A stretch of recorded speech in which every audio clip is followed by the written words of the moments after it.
which has 60 plant-based recipes in it. It just came out last month. I am working on the nacho recipe this morning, which is on page 25. So you can open up to that page and you can make any notes that you'd like on there that are going to help you as you make this at home on your own.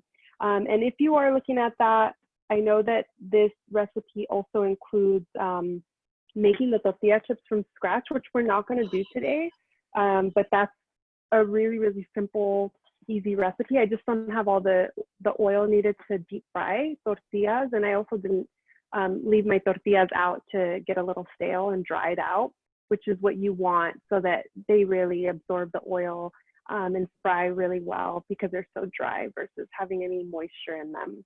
But that is another quick, easy step that's in the book if you'd like to fry your own tortilla chips, which is really fun if you haven't done it before. And then we're gonna make the cheese. As that's cooking, we're gonna make a little quick avocado pico de gallo to top our nachos. And then I'm just gonna cook a little bit of tempeh. This is just an off recipe, like it's not in the book. It's just something that I would do like on the fly.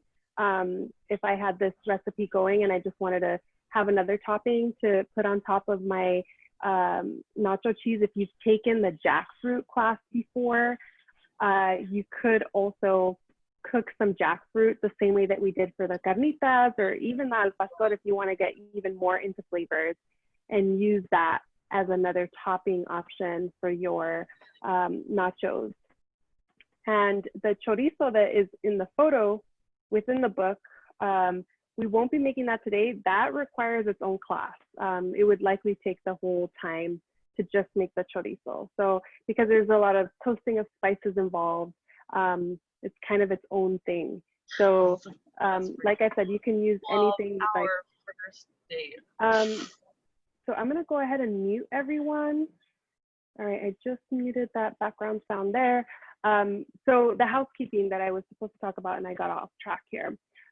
If you at any point have any questions about the recipe, maybe you're taking notes and you lost the step and you want to go back and just revisit, or you're cooking along and just want to make sure you're doing something properly, you can always unmute yourself and ask any questions. Once your question is resolved, you can go ahead and mute yourself once again, just to avoid any of that background sound.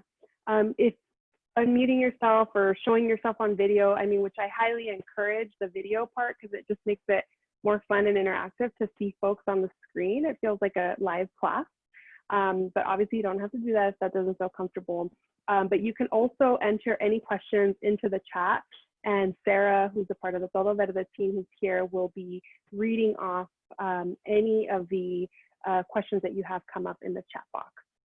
And for those of you who are not only new to the online cooking class space, but also new to Todo Verde, just a quick snippet of why we're all here today is I started Todo Verde back in 2015 to create more plant-based food options that were relevant to my culture, that felt like, you know, I could still eat nachos and chorizo and all these things that we're, you know, looking at today in the book, that were still plant-based, that felt better for me, that were easier to digest, that were all around better for my health. And 5 years later down the line, we are doing catering across the city, which is currently on pause because of COVID. But in light of that, crazy enough, this book came out, and it's really giving us an opportunity to share more recipes with people who are at home like all of us now and wanting to cook more plant-based options. So kind of a strange timing, but also very grateful for the timing that we have together. So I am going to get into the recipe. And so I have here my ingredients, which I'll walk you through really quickly. I have, if anybody is cooking along, I didn't hear that anybody was, but feel free to let me know. I just have some water that's heating up here, so it just speeds up the process of cooking my nacho cheese ingredients, my potatoes and carrots.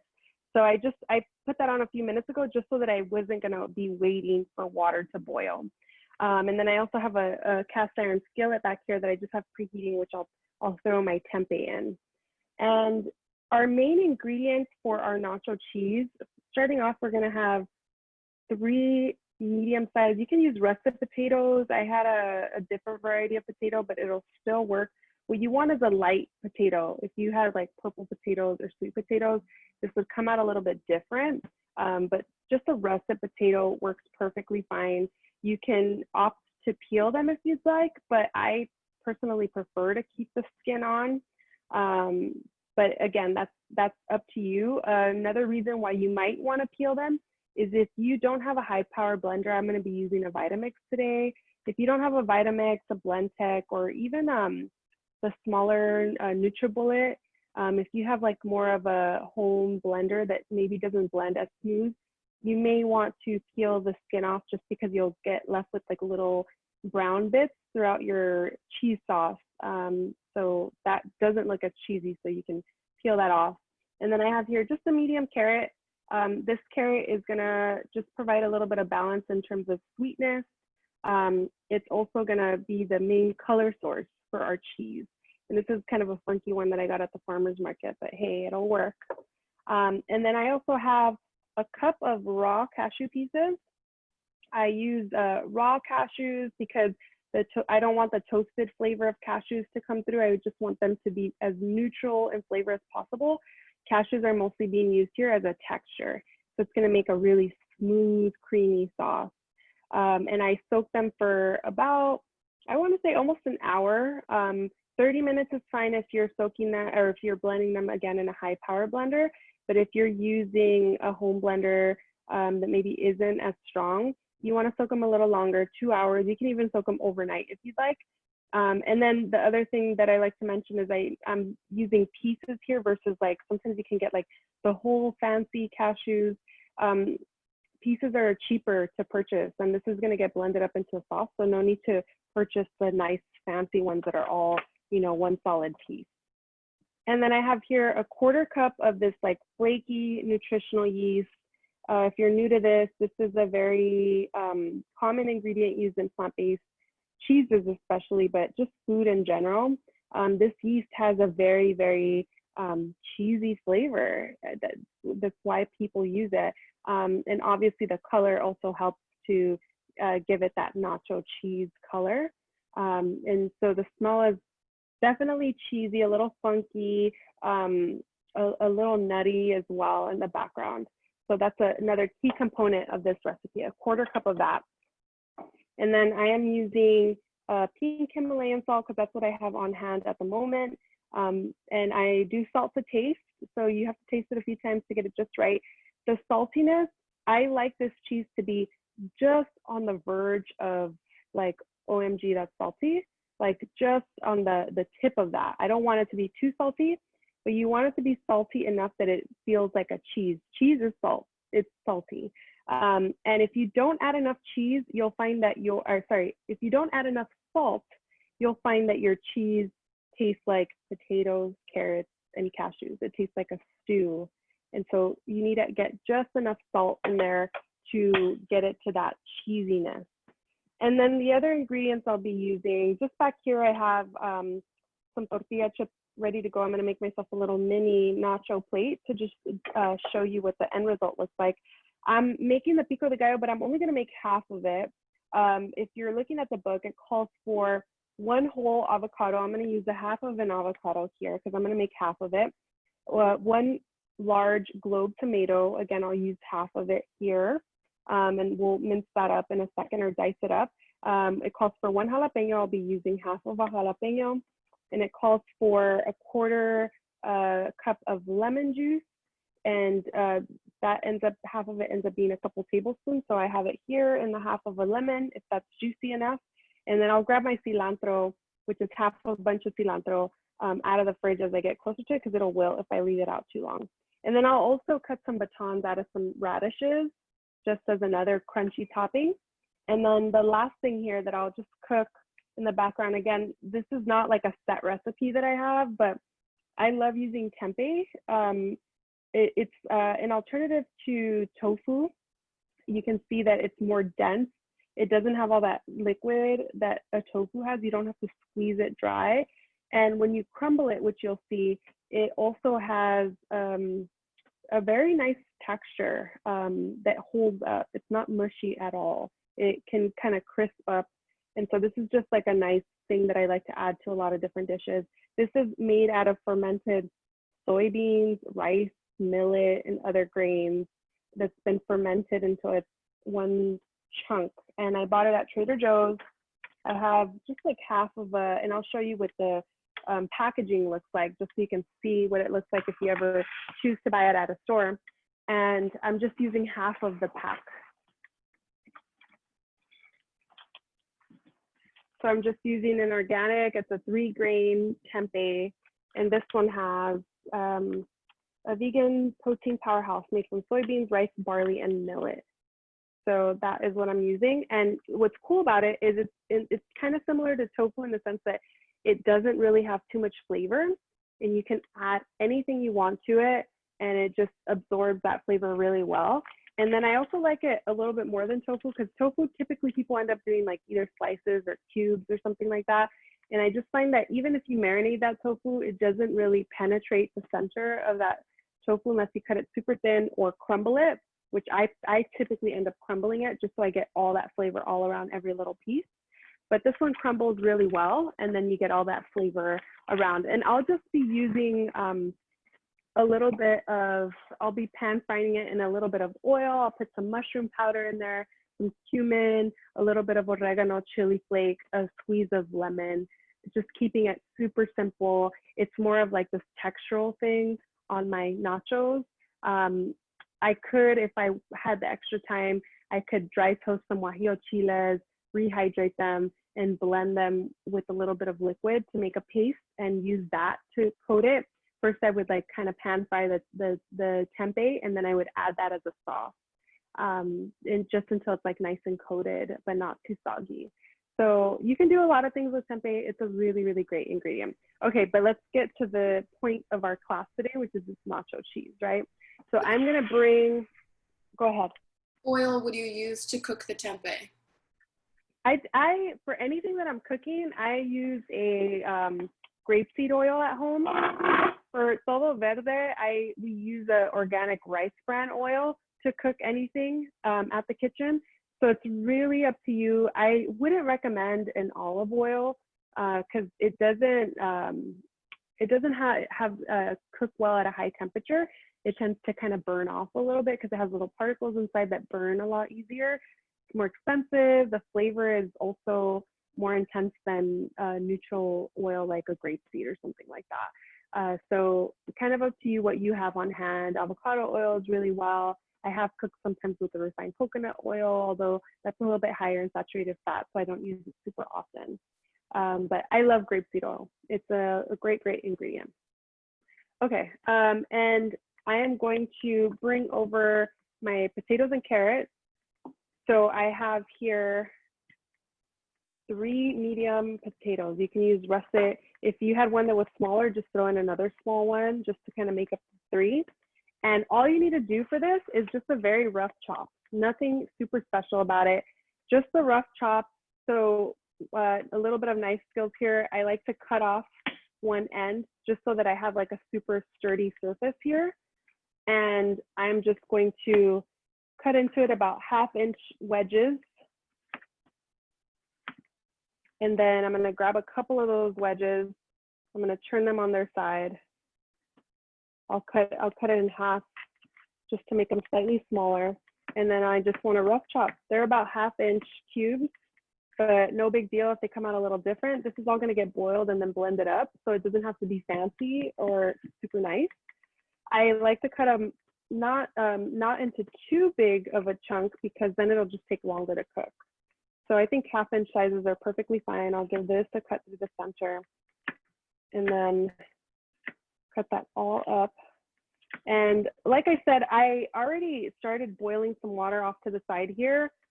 You don't have to do that. I typically put the potatoes and carrot into a cold pot, and then I fill it up with water, make sure that it's covered with water with a couple inches of water, and then I turn it on the heat.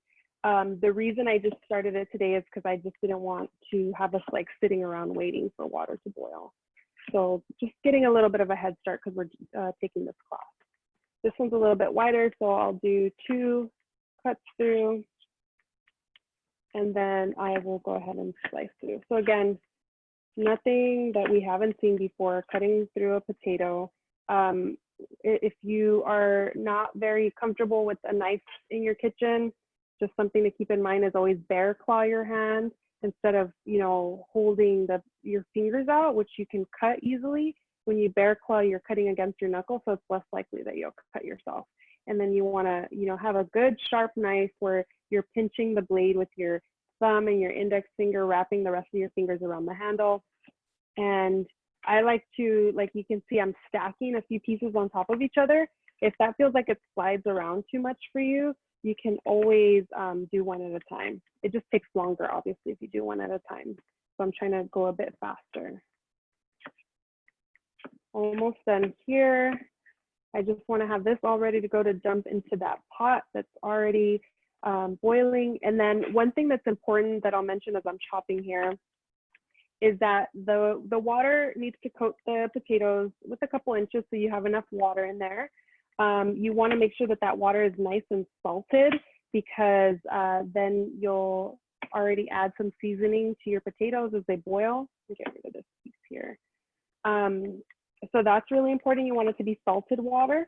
And then the other thing that's really important that I'll say a couple times because I don't want anybody to miss it is that once we finish boiling these and they're about fork tender, you want to keep that water because that's the water we're going to use to blend this cheese. And you want that water because it's nice and starchy.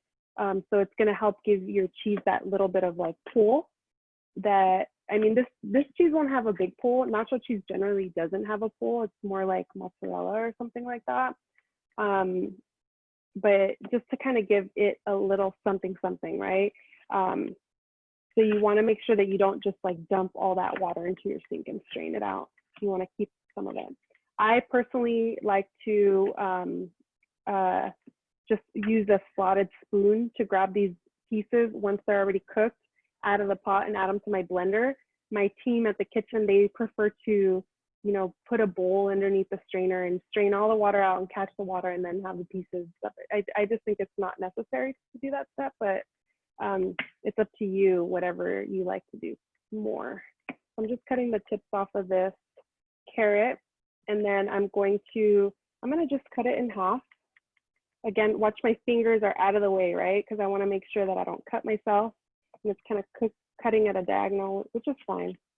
No big deal. Again, it doesn't have to be super fancy.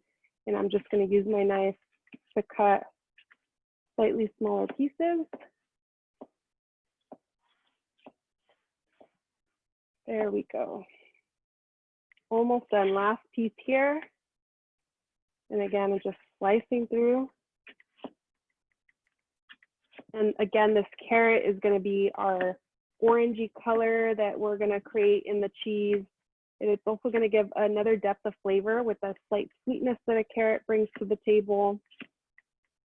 And it's also going to give some of that nice texture because you want your cheese to be kind of thick. You don't want it to be super watered down. And that's what the both the carrots and the cashews are going to provide. Obviously the potatoes too, but if you think about the potatoes boiling and blending that, I mean, think of mashed potatoes.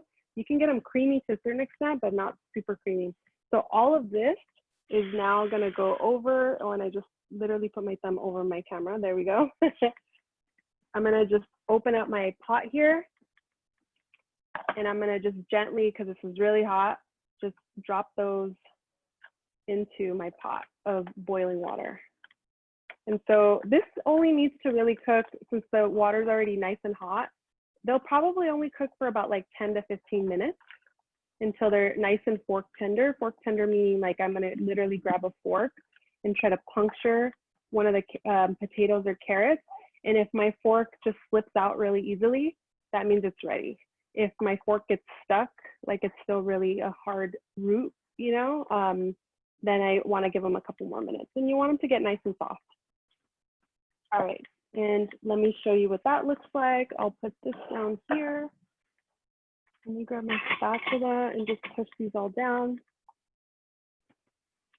So my carrots are floating, but you can see that I have a good couple inches of water over my potatoes. My potatoes are down here.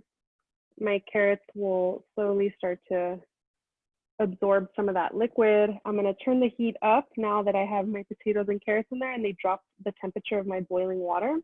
And then the other thing I wanna do is I wanna salt this. So I'm gonna just add some salt to my water, and I'm just gonna set this lid ajar, which means I'm not gonna completely seal it because it'll bubble over. So I'll just let it breathe a little bit and just put it over the top. And so while that's going, I'm gonna work on my tempeh, just getting my tempeh crumbled into my pan, just to have it cooking in the background as I'm waiting for the other stuff to cook. And then I'll start chopping up my pico de gallo. So for the tempeh, like I said, nothing super, I mean, this is typically how I cook in the kitchen, like a little bit of this, a little bit of that. So what I'm gonna do is I'm going to just use my hands here to crumble up this tempeh. And if you had jackfruit, if you had tofu, mushrooms, you can do any of those, you can use any of those to top your nachos. So I'm just using my hands here just to create a little crumble so that it will cook into little pieces versus having one big chunk. And then the other reason I like to crumble it is obviously, like I mentioned, I'm getting all that flavor all around. You know, so whatever I end up seasoning this with, it will get nice and flavorful. Any questions coming up for folks so far with what you're seeing? All right, almost there, last piece here. And most people tend to have potatoes and carrots in their fridge already. So this cheese, if you already have cashews, like I said, if you have toasted cashews at home because you like to snack on those, you could use them, although you might have a little bit of this like toasty flavor in the background. But it should still work okay, but the raw cashews will even blend a lot smoother. One last chunk here. And I'm just gonna coat my saute pan or my skillet with a little bit of oil. And I'm gonna throw that in there. And I'll just add the seasoning directly to my pan. So I am just going to add a little bit of oil. I'll move you over here in a second. I'm just adding like a couple tablespoons of oil and use my spatula to make sure it's spread throughout. I love using a spatula in the kitchen, my favorite tool. For those of you who have taken my class, I think every single class I'm using a spatula. And I'm going to grab my tempeh and just toss it in there. I have this skillet preheated at a very low temperature. I'll gradually build it up here. Get that over here. And what I'll do is I'll just add, obviously, some salt. You definitely want to add some salt to this. And you want to be pretty generous with it. And I'm going to add some oregano, some crushed red pepper flakes. You can add anything to this that you really love the flavor of. Any spices that you have on hand where you're just like, I super love this. I love paprika. I'm going to add some of that. I'm kind of just eyeballing and sprinkling to make sure I coat it nice and well.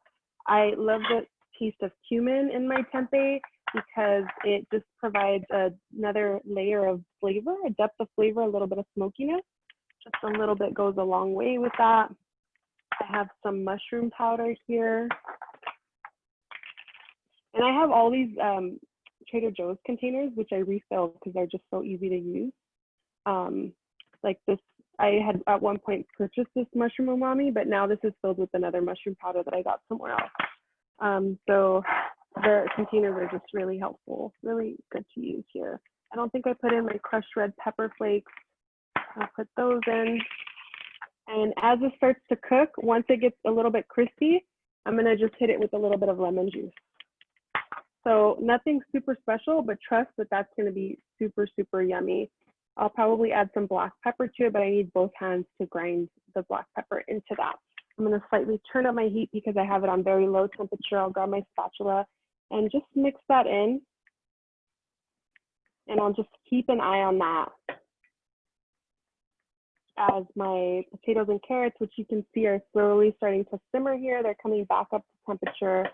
So I'll still need about 10 more minutes at least to be able to start handling those. And I'm just using my spatula to break down any big chunks that I see of the tempeh. And again, there we go. Just another really easy ingredient to work with. And it'll be nice, good crumbles of delicious little bits on top of our nachos. Okay, so now moving on to the other topping, which is our pico de gallo. Jocelyn, yeah. what other mushroom powder do you use? Teresa says, I find the TJ's one a little too salty. I use just the porcini mushroom powder. So it doesn't have any salt. It's literally just ground up porcini mushroom. It doesn't have like I know that the Trader Joe's one does have like salt, garlic, and all this other stuff. But I just prefer to just use straight up mushrooms, and then I can salt and add other stuff on my own. So I think I got the dried porcini mushroom powder at Surface, which is it's like a culinary school store here in Los Angeles.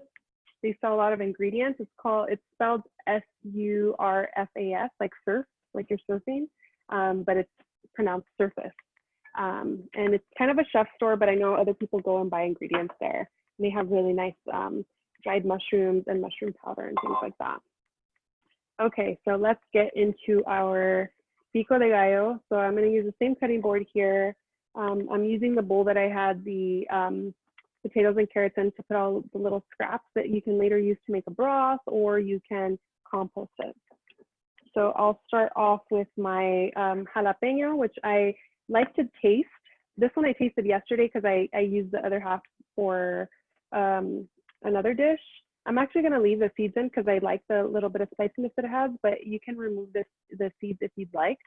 I can smell that it has a little bit of heat. I typically recommend that if you are using a jalapeno or serrano and you're not super into super spicy food, that you give a tiny little piece a taste.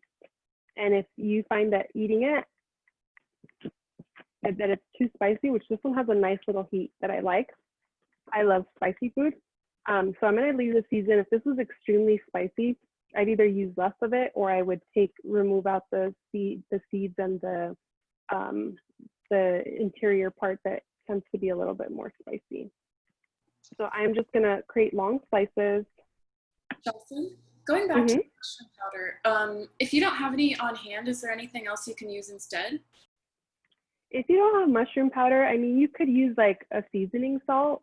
You know, I also have this vegan chicken salt that I like to use for a bunch of stuff too, which actually I might sprinkle in there right now because why not? I'm just trying to get that to be like super flavorful, because you're not going to be eating spoonfuls of the tempeh. You're just going to be eating little bits here and there sprinkled on the nachos.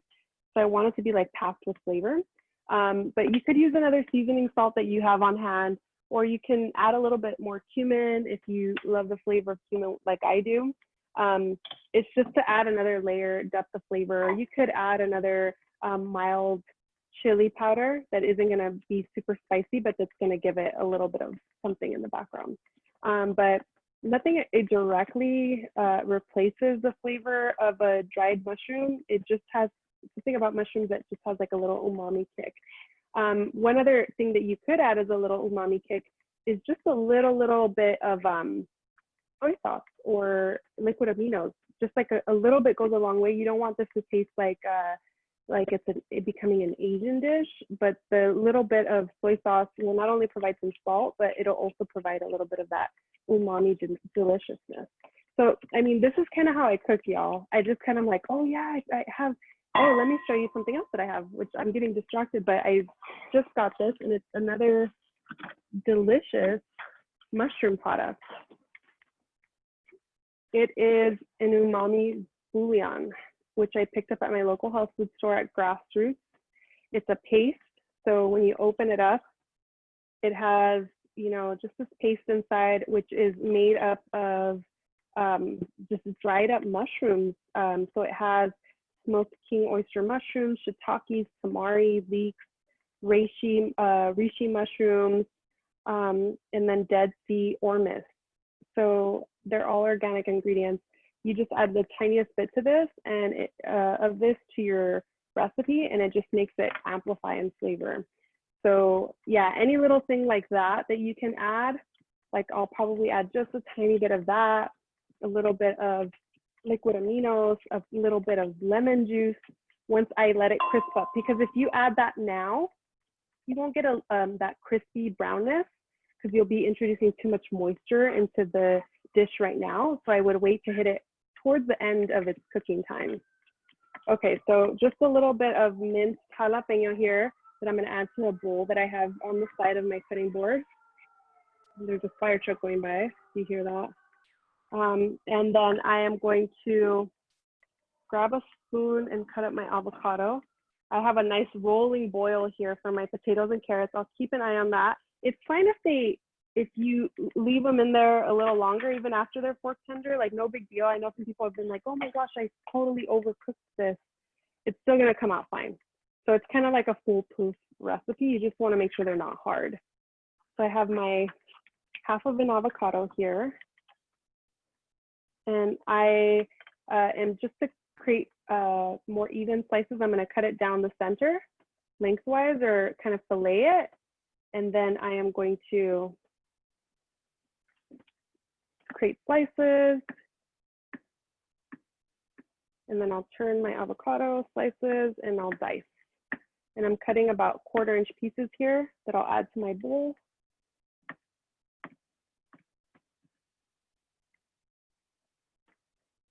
There we go.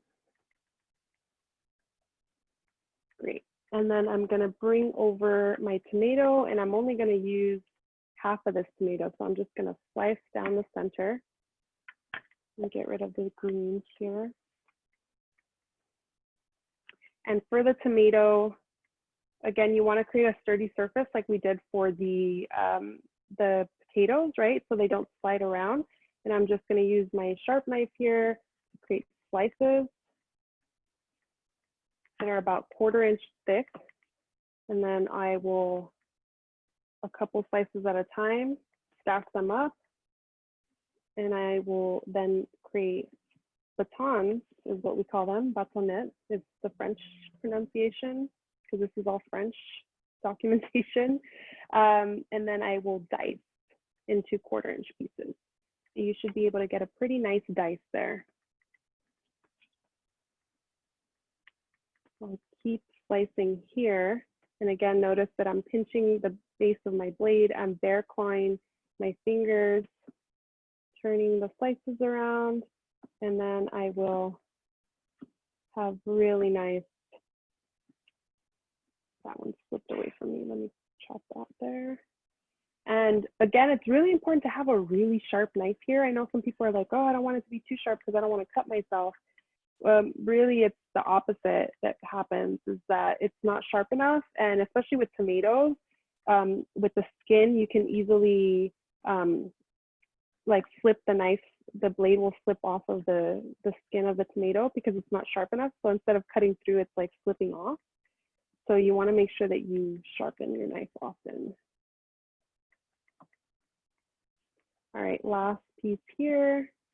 And then I'll add a little bit of, I need to grab my cilantro from the fridge, a little bit of lemon juice, and a little bit of salt. And this is good to go. So I am going to bring my bowl here for a moment. And you can see here that I have all the ingredients that I've chopped up so far. I'm going to use my fingers to just squeeze this lemon directly. And you can measure this. I know that typically 1/2 of a lemon is about a couple tablespoons of juice. And if I were making the full recipe as in the book, I would need a 1/4 cup, but then since I'm making half, I need 1/8 of a cup. 1/8 of a cup is 2 tablespoons. So I just need to squeeze this 1/2 of a lemon over my ingredients, and I'm using my fingers here to catch the seeds in my hands.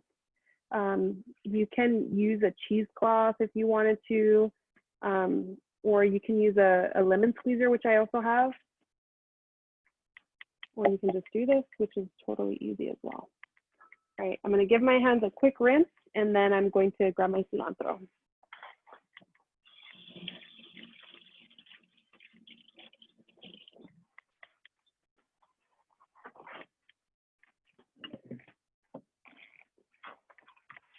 And I like to store my cilantro in the fridge in a glass of water that keeps it nice and cold. And I also like to put a damp cloth or paper towel over the top. And I have two sort of varieties of cilantro. One is already evolving to become coriander, which is what the plant becomes once it's big enough. But it tastes like a very strong cilantro, but you can see that the leaves are a lot thinner, a little bit different. And then I have our traditional cilantro here, which I'll grab from, because that one looks like a little sadder. I need to eat it first, so I'll use that one first. And the recipe calls for a half a bunch of cilantro, so quite a bit. I love cilantro. You know, some people are not as fond of it. I don't, yeah, that's just like a whole other story that we can get into, but I love using tons of it. This actually is too much that I got here for this little bit of pico de gallo that I'm making, but hey, why not? I'm just gonna go for it. So I would cut this down the center, create another little pile, and then I'm just going to bare claw again and run my knife through that bunch. I'm using the stems and all. I love the stems. I think that they're super flavorful. If you don't want to use the stems in this particular dish and just focus on the leaves, you can do that.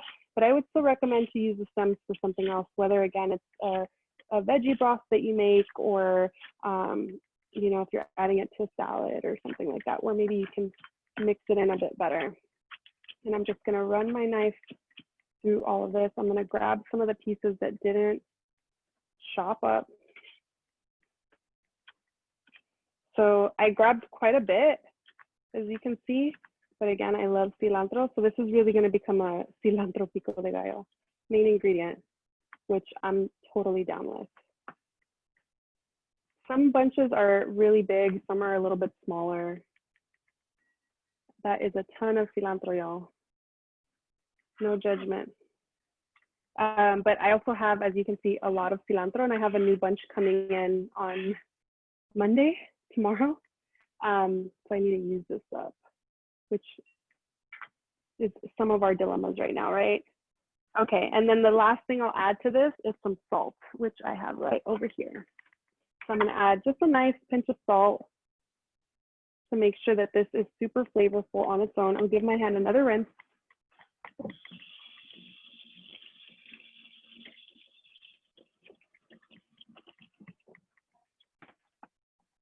And I'm just going to use the same spoon I used for the avocado to just mix all of my ingredients together. This is really a cilantro pico de gallo, but it looks so good. It's almost like a tabbouleh, which is a Middle Eastern salad that uses mostly parsley. And you can see my little bits of avocado. If you had other ingredients on hand, I still have those radishes, but I want to focus on the cheese next. You could toss the radishes right in here if you dice them up, or you could use, you know, some onion or something like that, like a red onion. I don't really particularly enjoy the flavor of raw onion, so I don't add it to this dish. But if you really love that, you can add it. So you can see that my cilantro kind of broke down a little bit because it's getting massaged in with that lemon juice. But this is going to be such a nice topping. I'm going to just taste it for salt. And it's just right. So I'm gonna just set this aside. That jalapeno is like a perfect kick in there. Super yummy. I'm gonna put my cilantro back in the fridge. I want this to not wilt on me. All right, and I'm gonna turn off the heat on my carrots and my potatoes because I'm pretty sure they're all done now. Let me move my cutting board out of the way. Get my top off of this. Let me make sure I haven't really been paying attention to my tempeh, so I want to come back to it. And let me bring you all over right now. Okay. So my potatoes and carrots have been boiling for some time now. I'm gonna grab a fork, and all I'm looking for is, again, this, like, see how I can just stick that through, and even like I was able to break that off. So fork tender for sure. These are good to go. So this is ready for me to start blending up my other ingredients. My tempeh is looking good back here. I just have it on low and slow because I'm not babysitting it. So I just have it back here on a pretty low temperature, and it's slowly browning. So I'll just keep turning that every once in a while and making sure that it doesn't burn on me. So now for the cheese sauce. Let me get some of these other ingredients out of the way, and I'm gonna bring you really close into my stove here.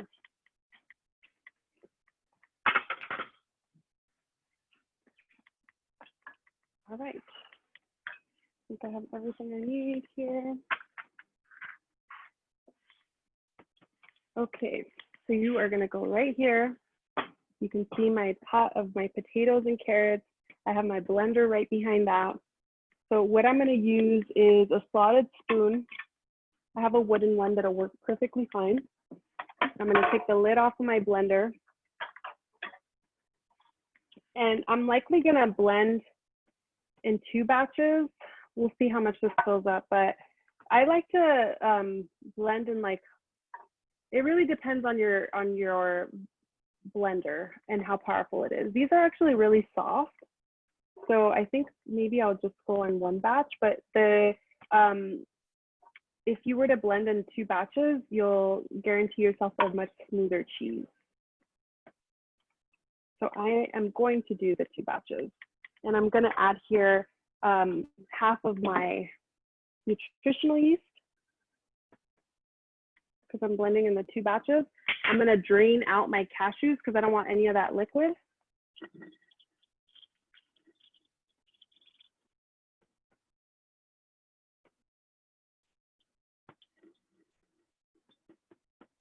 There we go, nice and drained out cashews. And you can see that the cashews here are super, super soft.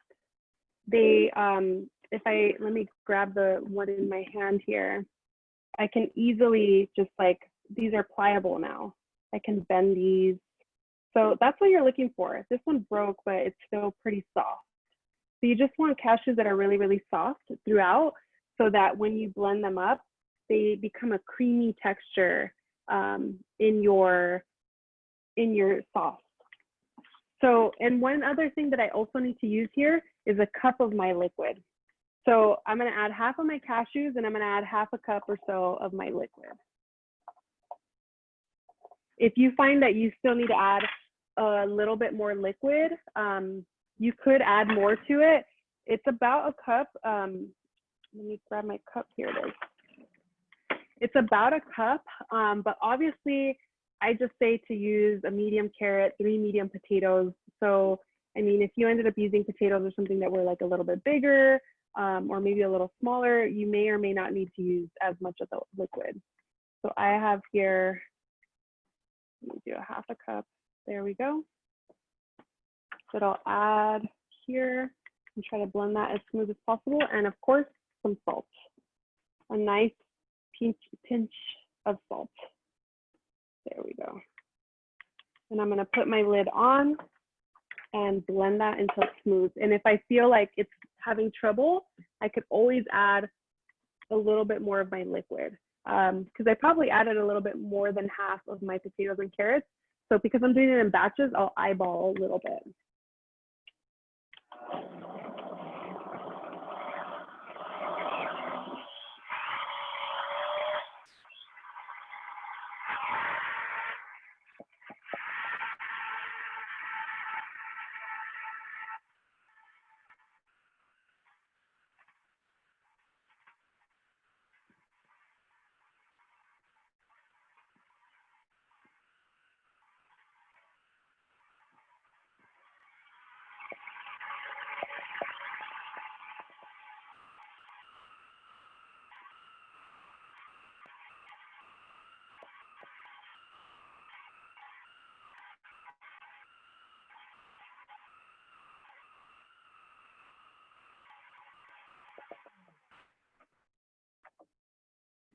So far that's pretty smooth and creamy, you'll see.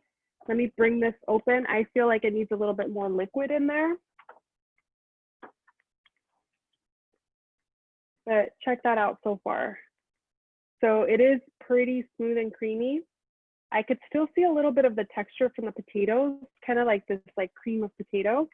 So I want to smooth that out even more so. Let me give my tempeh a little turn here. And what I'll end up doing, since I'm going to put everything back into the same pot, is I'm going to just dump in the rest of my potatoes. Now that this is like liquid, it's going to help to, or that it's smoothed out, it's going to help to blend it in. So I'm going to just remove the lid. I'll throw in the rest of my potatoes, carrots. It's going to be a lot easier for my blender to blend that up. I'll add the remaining of my liquid, which is another ½ cup.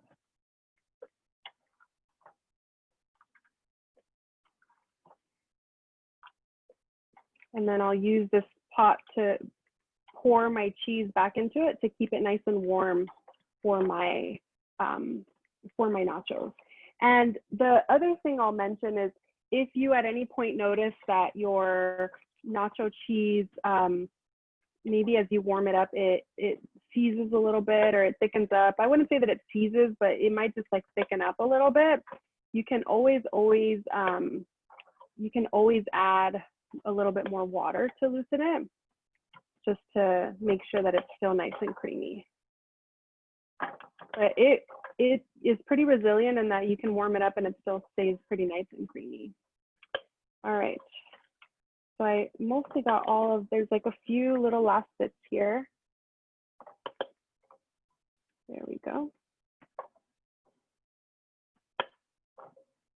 All right, and I'll add my other ½ cup of my liquid, a little bit more. Oh. I'm gonna just get a little bit more just in case I need it. I'll just leave that aside and I'm gonna dump the rest of this liquid out. And this is again where I'll end up putting in my sauce. So I'll bring this back to the blender and I'll throw in the rest of my cashews, the rest of my nutritional yeast, and I have a tiny bit of salt left here. I'll probably just end up throwing all the salt, most of it, a nice heaping pinch of salt there.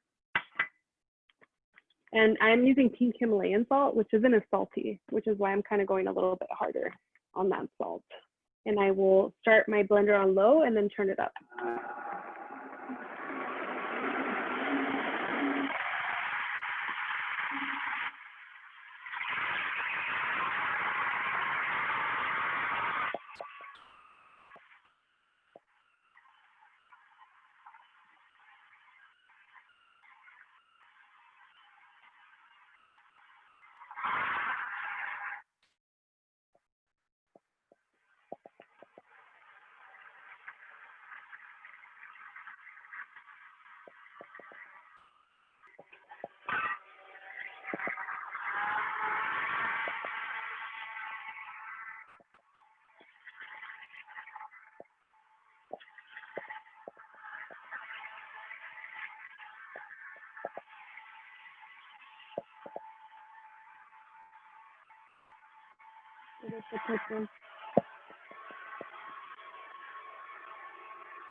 All right, so what I'm looking for here is to make sure that my blender cup doesn't show any more chunks of carrot, potato, that everything is blended as smooth as possible.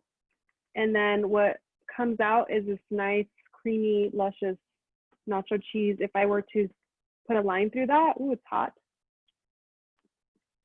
It doesn't, because it's not super liquidy, it's like a pretty thick sauce. It won't like come back together again. So it leaves a line down your spoon, and that is super yummy. I'm gonna add just a touch more salt.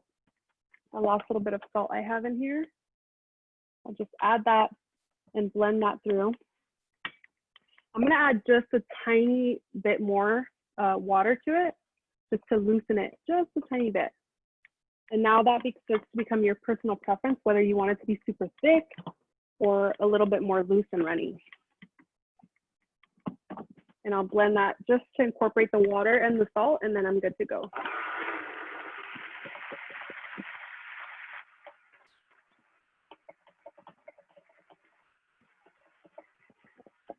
All right.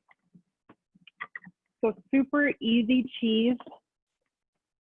You can see how creamy that is. And I'm going to use the spatula here. I'll grab another spatula to just scrape my tamper. One of the reasons I love Vitamixes is because it has this tamper built into using it, because you absolutely have to use something to scrape down the sides of your blender as you're blending.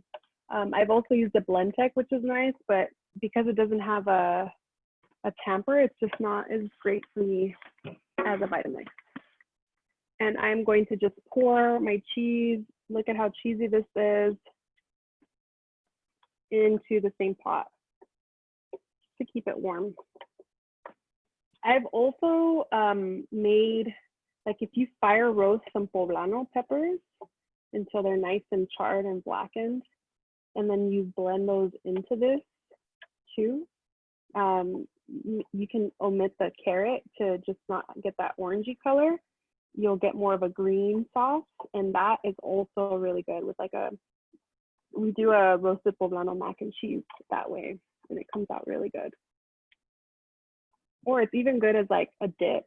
Like if you had some tortilla chips and you ate it that way, this is like really versatile. It doesn't have to be, I mean, that's kind of nachos, but it could be a dip versus like over the top of it. All right, so I scraped out most of it out of here. And I'm gonna start to just finish off my tempeh and assemble my nachos. And let me show you what it looks like here. So you can see here that it's this nice, luscious cheese. This is a small pot. This pot is probably about 7 to 8 inches wide. So it's not a huge pot. It's a little bit less than half full. So this is like a good amount for 4 to 6 people to top some nachos, or you can make a really big pot of mac and cheese for the family. I've done this for family gatherings, mac and cheese, or I've done that roasted poblano mac and cheese. And the first time I ever made it for my family, just the mac and cheese version, my brother was really pissed. He was really upset because he's like, why do you always have to do this? Like, you know, we should be able to, like, you could do your vegan things, which are fine, but like, why do you always have to keep trying to change everything that we have on the menu each year? And then by the end of the night, he ended up loving the mac and cheese, like more than anything else on the menu, even the turkey, because that was for Thanksgiving a couple years ago. And then this past year, he was like, are you gonna make that mac and cheese again? That's how much he loved it. And he was like super not about it to begin with. So that was definitely for me a game changer in that, like, yeah, this cheese can definitely do the trick for folks. So I am gonna just finish off my tempeh here, like I said, with just the tiniest little bit of this mushroom umami, just to give it a little something. I don't want this to taste like, oh, okay, I can super taste the mushroom umami, like that's all I taste. I like to just add enough where you sense something like interesting in the background, but the whole dish doesn't taste like mushroom umami. Same thing goes with this liquid amino. I'm gonna grab my huge bottle of it here and just give a little squeeze into my pan. Just enough to give it a little something, like I mentioned, but not enough to overdo it and overpower the flavors. And last thing I'll do is I'll grab another lemon. Let me put this back in the fridge. If I have one, yes, I do.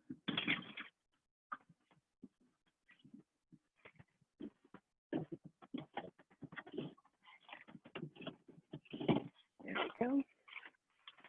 I have a lemon here that I'm just squeezing to try to get those juices flowing. Cut it. I'll do a little bit less than half because I'm just gonna use just a little piece to squeeze over the top and get the seed out. A little bit of lemon juice there. Turn up the heat now that I'm paying more attention to this. And I'll mix that all in.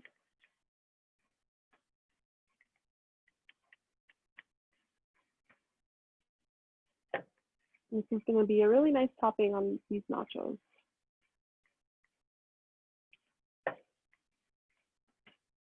All right. So that's all well incorporated. I'll give it a little taste.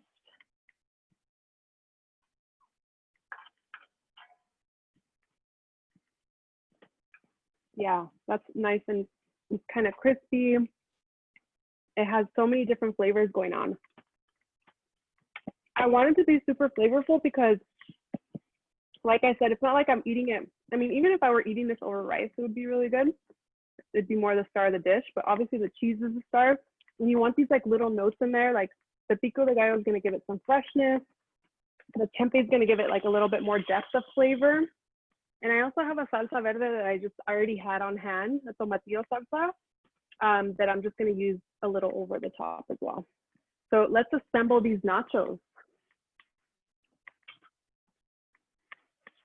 So again, I have my tortilla chips, just a few for me to munch on right now before I really get into it for lunch. And I have my queso nice and warm. And I'm just going to pour that cheese over the top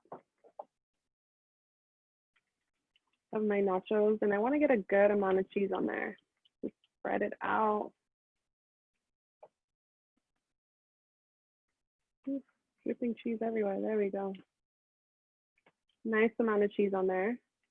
So that is definitely the star of the dish.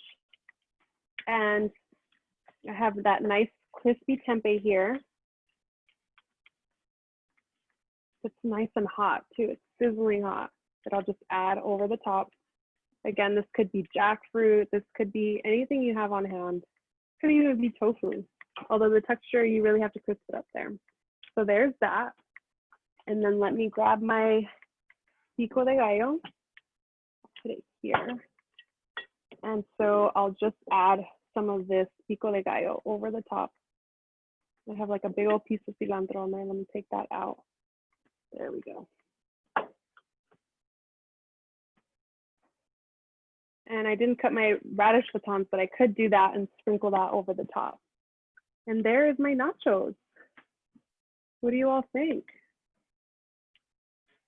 Look at that, super cheesy. It's super hot. I'm gonna give it a second, or maybe I'll grab one of these bottom ones that don't have as much of the cheese.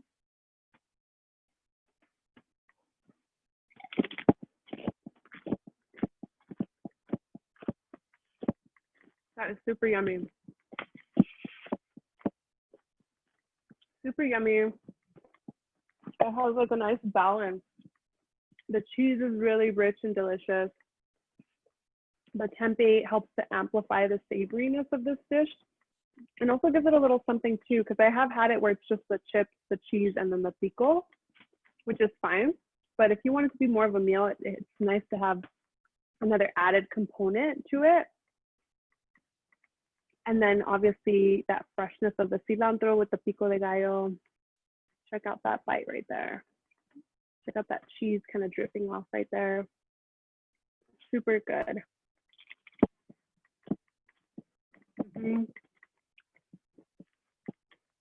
The tempeh is really yummy on this.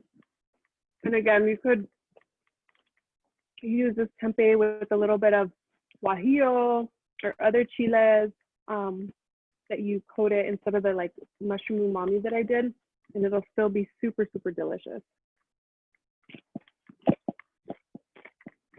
Any other last questions here as we start to wrap up?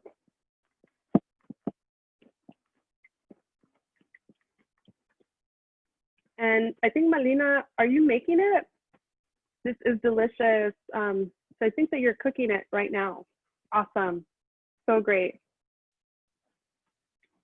And are you also making the pico and everything? Ooh, look at that. Cassie's nachos right there. Dang, okay. I see you. Look at those jalapenos right there. Pickled jalapenos. Lunch is ready, everyone. Yum. All right, and then I see here, sorry, I'm looking at the chat too, Sarah. I'm waiting for my vegan asnada from Cena Vegan. Oh yeah, to heat up, that's a perfect alternative. You could definitely do Cena Vegan's carne asada. There's also Taco Sin Karma has a really good carne asada vegan option as well. So any of those could work really well on top of this too. I actually have some Taco Sin Karma in my freezer right now. That would have been another good thing to just defrost and throw in the skillet.